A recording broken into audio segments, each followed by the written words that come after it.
Boa noite para você, que a paz do Senhor Jesus Cristo, nosso Senhor e Salvador, esteja desde já habitando rica e poderosamente no seu coração. Você é sempre muito bem-vindo a participar conosco das nossas devocionais que acontecem todas as quartas-feiras, às 19h30, no nosso canal do YouTube IPB Valqueire. Vamos fechar nossos olhos, queridos, vamos falar com Deus, que sempre ouve a nossa oração. Ó Senhor, nós queremos te louvar, ó Deus, te agradecer por todas as bênçãos que o Senhor já tem nos concedido, Senhor. Porque tudo que nós temos, Senhor, e tudo que nós somos, vem do Senhor. O Senhor é a fonte da nossa vida. O Senhor é quem nos provê, ó Deus, de sustento, de graça, de paz, Senhor, de alegria, de tudo que nós precisamos para viver, Senhor. Encontramos em Ti a satisfação, Senhor, o contentamento. Alegria esta, Senhor, esperança que vence qualquer sofrimento, que vence a ansiedade, ó Deus, que vence a depressão, que vence, ó Deus, as tendências mais terrivelmente suicidas, Senhor, de morte que rodeia o nosso ser. Em Ti, Senhor Jesus, nós percebemos que a nossa vida tem valor, que a nossa vida pode valer a pena, Deus, quando nós, Senhor, nos refugiamos em Ti. Nesta noite, Senhor, nós queremos pedir a Tua direção e que o Teu Santo Espírito habite poderosamente e ricamente sobre os nossos corações, Senhor, nos dando, Senhor, entendimento a respeito da Tua revelação, Senhor, da Tua palavra, do Teu Evangelho, Senhor, que nos alcançou. É esta, Senhor, a nossa oração que fazemos em nome de Jesus. Amém e amém. Vamos lá, meus queridos. Nós estamos pensando a respeito do tema A Vida que Agrada a Deus. O que a palavra do Senhor nos ensina relativamente ao fato de que nós vivemos não para nós mesmos, mas vivemos única e exclusivamente para agradar, honrar e glorificar ao Deus que nos criou, esse mesmo Deus que é digno de toda glória, honra e de todo louvor. Nós vamos hoje, com a graça do nosso Deus, entender o tema que diz respeito à corrupção que há no mundo. Para entendermos como agradar a Deus, precisamos entender a corrupção que nos cerca e também aquela corrupção que há no nosso coração, que é fruto da queda, que vem das consequências pecaminosas sobre a nossa vida. E é por isso que em Romanos capítulo 1, versos 28 a 32, o apóstolo Paulo vai nos falar a respeito da idolatria e dessa depravação dos homens, o que configura essa corrupção que há no mundo. E ele diz que por haverem desprezado o conhecimento de Deus, o próprio Deus os entregou a uma disposição mental reprovável para praticarem coisas inconvenientes, cheios de toda injustiça, malícia, avareza e maldade, possuído de inveja, homicídio, contenda, dolo e malignidade, sendo difamadores, caluniadores, aborrecidos de Deus, insolentes, soberbos, presunçosos, inventores de males, desobedientes aos pais, insensatos, pérfidos, sem afeição natural e sem misericórdia. Ora, conhecendo eles a sentença de Deus, de que são passíveis de morte os que tais coisas praticam, não somente as fazem, mas também aprovam os que assim procedem. Paulo descreve aqui o retrato muito preciso do que a queda do homem causou no mundo. Os nossos primeiros pais, Adão e Eva, tendo desobedecido à ordem de Deus, comendo do fruto proibido, eles ensejaram sobre si e sobre toda a humanidade e também sobre toda a criação que é afetada a própria queda, a própria maldição, o fato de ter a sua relação com Deus, que antes era perfeitamente clara e simples, em harmonia com o Criador, agora os laços com o Senhor são rompidos pela queda, porém restaurados por esse próprio Deus, que faz a promessa de restaurar em Cristo Jesus, sendo ele o descendente da mulher, todas as coisas. Não obstante, meus amigos e irmãos, nós vemos que a queda do homem afeta de forma muito terrível a relação para com Deus e também a realidade do mundo, de uma maneira que toda a natureza sofre as consequências e ainda sofre as consequências inerentes à queda do homem. Paulo vai descrever, de fato, a grandeza do Evangelho e como que se dá a nossa justificação diante de Deus nessa carta, tendo por ponto de partida a realidade de que o mundo é mau, de que o ser humano é mau por natureza. E o ser humano é mau por natureza não por uma causa externa, mas por uma causa interna. O ser humano, ele é nascido em pecado. Ele tem desvios de comportamento na sua vida que não são frutos apenas de uma condição social, mas o pecado é uma condição moral e espiritual, porque os homens desprezaram o conhecimento de Deus de uma maneira que o próprio Deus entregou os homens à sua própria vontade, para eles viverem uma disposição mental reprovável e, portanto, praticarem coisas inconvenientes, né? Diz a palavra de Deus aqui que Deus é soberano, tão suficiente soberano para deixar o homem, então, viver à luz do seu bel prazer, dos seus desejos carnais e dos desejos mundanos. O fato é que nós vivemos em um mundo caído, um mundo corrompido, um mundo que nos separa de Deus quando nós escutamos os seus desejos, seus valores, seus princípios, sua sensualidade, sua vontade de viver para si mesmo.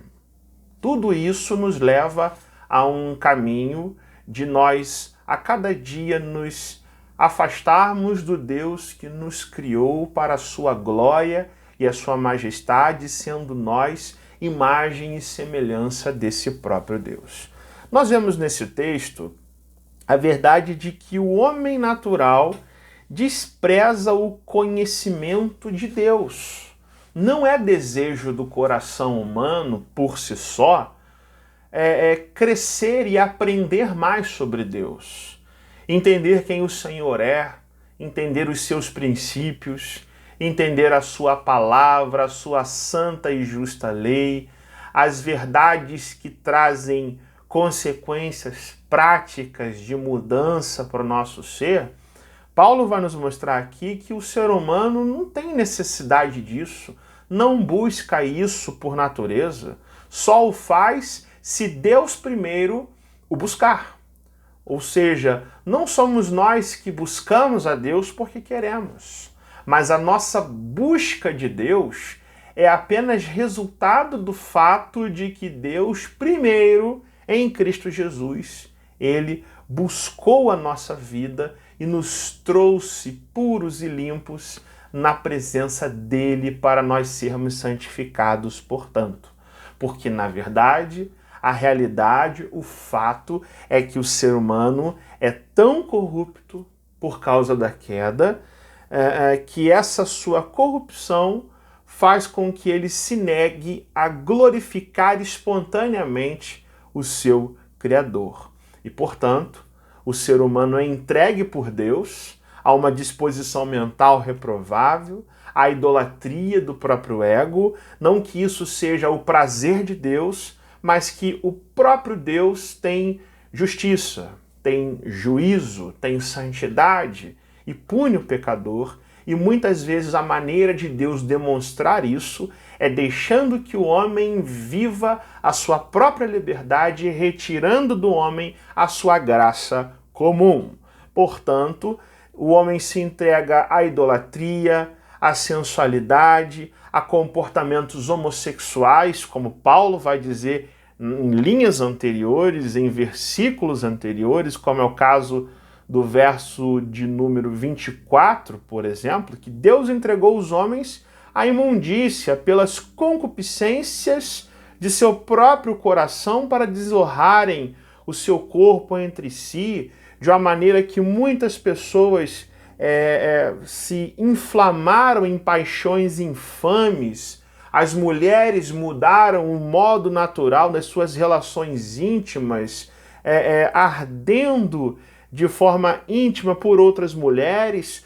O que acontece também com os homens, que deixam o seu contato natural com a mulher, se inflamando mutuamente em sensualidade, cometendo torpeza, homens com homens, recebendo em si mesmos a merecida punição do seu erro, né?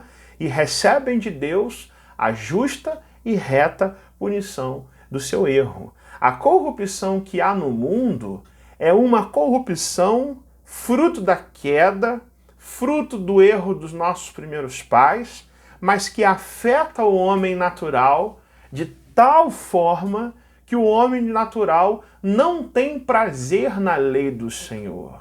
Pelo contrário, o homem natural é carnal, é vendido à escravidão do pecado, como Paulo vai dizer no capítulo 8 dessa carta, né?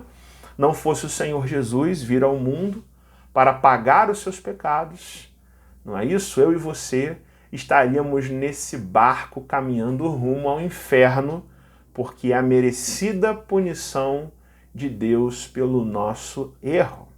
O homem natural, ele também trabalha contra Deus. Ele não só despreza o conhecimento de Deus, mas ele trabalha contra tudo o que Deus constrói, tudo quanto o Senhor quer edificar em sua vida. E nós lemos no versículo 29 e 30 uma série de atitudes e de qualidades abomináveis, que não são qualidades, mas são verdadeiras torpezas de vida, demonstrando o quanto o ser humano é mau, homicida, invejoso, desobediente aos pais, não é isso? E que faz muito esforço por si só para não ser igual a Deus. A grande verdade é que o ser humano não nasce bom. A grande verdade é que o ser humano nasce mal, porque o pecado habita no seu coração. É isso que Davi vai confessar a Deus em ardente oração no Salmo 51, dizendo: Senhor, eu nasci na iniquidade, e em pecado eu fui concebido no ventre da minha mãe. Não é isso? É isso que nós vemos, por exemplo, na palavra de Deus, que contradiz muitas das filosofias que nós vemos hoje, que pregam que o ser humano é bom por natureza, que a sociedade o corrompe, que o homem é uma tábula rasa, né?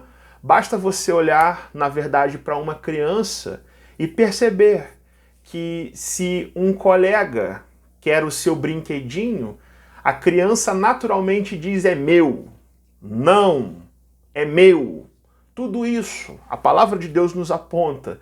E desobediência aos pais é um dos pecados aqui configurados, mas isto ocorre porque no coração humano existe pecado, existem raízes pecaminosas tão terríveis que acontece desde a mais tenra infância. O pregador do século XIX, Charles Spurgeon, sobre este assunto, dizia que nós precisamos, inclusive, ensinar a palavra de Deus cedo às crianças, porque elas aprendem a pecar muito cedo.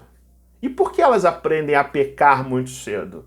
Porque o coração humano, desde a mais tenra infância, é envolvido, é nascido, é fruto da queda, é fruto do pecado.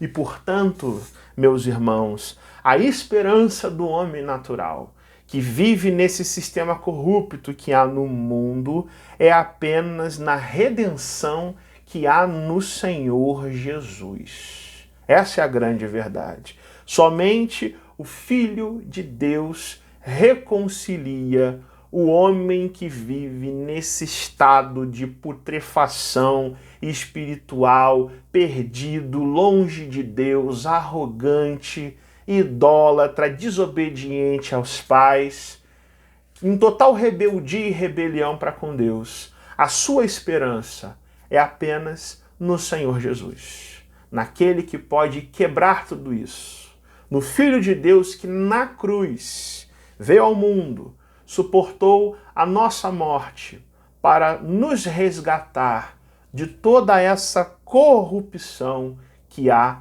no mundo. E, portanto, queridos, uma vida que agrada a Deus é uma vida que luta contra tudo isso. Porque quando lemos a palavra do Senhor, especialmente no que está descrito nos versos 29 a 31, nós sempre pensamos nos outros. Essa é a grande verdade. Por exemplo, nós lemos no verso 29 que certas pessoas são invejosas e homicidas. E talvez a gente olhe para o coração da gente e diga assim, mas eu não sou homicida, eu nunca matei uma pessoa, eu nunca dei um tiro no rosto de alguém, eu não sou um homicida. Mas o nosso Salvador, o Senhor Jesus, nós não podemos esquecer disso, ele nos disse que odiar alguém é sinônimo de cometer um homicídio.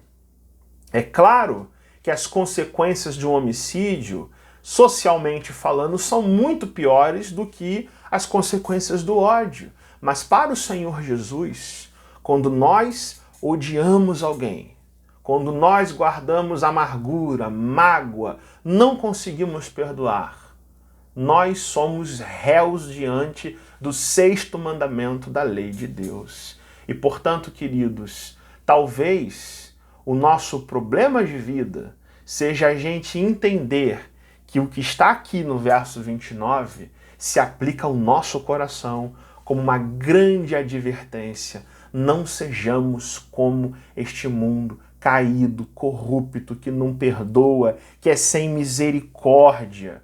Verso 31 diz, os homens são sem afeição natural e sem misericórdia, sem capacidade de perdoar uns aos outros, sem a capacidade de confessar as suas falhas e os seus erros, porque são cheios de arrogância. E, portanto, queridos, nós precisamos, nessa noite, diante de Deus, se queremos ter uma vida que agrada ao Senhor Jesus, nós precisamos admitir diante do Senhor quais são os nossos desvios. Nós precisamos reconhecer, nos humilhar, falar com Deus, e nós admitindo os nossos desvios, temos que reconhecer que somos, eu e você, por mais crentes que sejamos, somos pecadores de verdade. Há resquícios da queda ainda do nosso coração, há tentações terríveis que nos fazem muitas vezes voltar a esse estado natural de pecado, de rebelião contra o Senhor. O que tem hoje tentado te separar de Deus? É o que você tem que perguntar ao seu coração e ao Senhor em oração, para que Ele te ajude a reconhecer quem você realmente é, não aquilo que você acha que você é. Porque é muito fácil, queridos, nós acharmos que somos bons. Difícil é percebermos que temos falhas e confessarmos diante de Deus e trabalhar para que isso mude nas nossas vidas, em nome de Jesus. E também Deus nos chama a nos voltarmos para Cristo. Ele é o Senhor e o Salvador, é Ele que nos redime de todo esse quadro, de toda essa corrupção que há no mundo. É Ele que deu sua vida numa cruz para que eu e você hoje vivêssemos de forma agradável diante do nosso bondoso Deus. Que o Senhor nos abençoe, que você tenha capacidade de pensar em tudo isso, pensar nessas coisas. E pela graça do Senhor, nós hoje lutemos contra a corrupção do nosso coração, para a glória de Deus. Senhor Jesus, nós queremos te agradecer, te louvar, Senhor, te honrar, porque apesar, Senhor, de o nosso coração ainda carregar um pouco disso tudo que nós lemos, Senhor. Nós somos perfeitamente redimidos. E estando em Jesus, nós somos novas criaturas e as coisas velhas já passaram, Senhor. Tudo novo se faz quando a nossa vida está em Ti, Senhor Jesus. Nós queremos Te agradecer por isso, Senhor, porque não somos dignos, Senhor, da Tua graça e da Tua misericórdia, mas louvamos o Teu nome por tão grandioso amor que o Senhor tem para conosco, ó Deus. Ajude-nos a crescer, Senhor, a amadurecer e a viver para a Tua honra e para a Tua glória. Seja também, Senhor, neste dia, com todas as orações que Teus servos fazem nesse momento. Tu já conheces, Senhor, o motivo, Tu sabes, ó Deus, o que passa na mente, no coração de cada um, Senhor. E Tu conheces também, Senhor, as situações aqui confessadas em todos os nossos grupos de amigos, Senhor. Seja, Senhor, com os enfermos e doentes, manifesta, Senhor, a Tua graça, a Tua misericórdia, Tua cura, ó Deus, sobre a vida de todos aqueles que nessa noite, Senhor, que nesse dia precisam de Ti, Senhor, mais do que nunca. É essa oração, ó Deus, que nós fazemos em nome de Jesus e no poder do Espírito Santo. Amém e amém. Querido irmão, querida irmã, Deus abençoe sua vida, dê a você uma semana abençoada para a glória de Deus. Fiquem todos na paz e que o Senhor te abençoe.